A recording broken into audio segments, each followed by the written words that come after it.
The Austin City Council was supposed to vote this week on a proposal to build highway caps on Interstate 35. With the vote delayed, it's still unclear how many caps will be built and how much they'll cost. Jeremy Portnoy from OpenTheBooks.com joins us now. Good morning, Jeremy. Good morning, Farah and John Carlos. Good morning. Thank you for being with us. Jeremy, why was this vote delayed and what happens now? You've probably heard them talking about this for a while now, right? These highway caps are coverings they're going to build over the highway that can host parks, other public spaces for the community. So originally they had to decide this month that they were going to build them, but the state is having its own delays with their bigger project to add 20 miles to I-35. So they say now the city has until March to decide.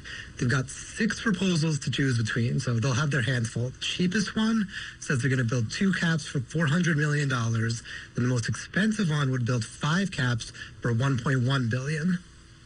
And what are some of the city's main arguments for funding these highway caps? So it kind of depends who you ask. If you look at the city's website, they list the #1 goal for this project as equity and inclusivity.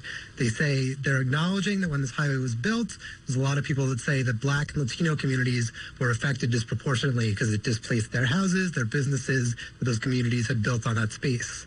But if you ask the state, they say racial justice is not an issue at all. They're actually being sued in court by a group of nonprofits trying to stop the highway expansion because they say it's going to displace Black and Latino communities again.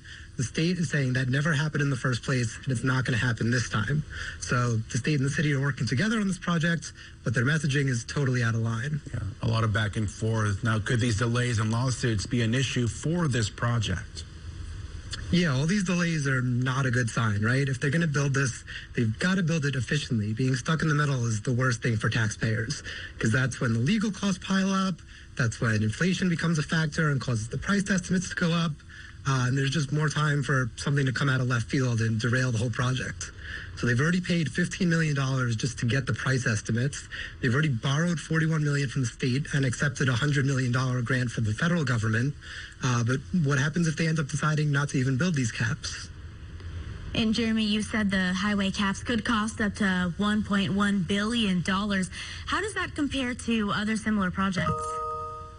Austin's more on the expensive side for this project. Dallas did a similar thing back in 2012. They built these caps for only $112 million. And obviously we've had inflation since then, but Austin's still spending way more. New York City has a plan in place to do this too. They say they're going to spend $2 billion. Let's build 13 caps. Austin's only building up to 5, so the average rate is a lot lower in New York. So we'll have to keep tabs on this and see how much it really ends up costing. Yeah, I am from Dallas, so I know those caps are a great way to get around, but at the same time, you have to figure out the cost as well. Always great information you share with us, Jeremy. Thank you for being with us. Thank you. You can find all reports at OpenTheBooks.com.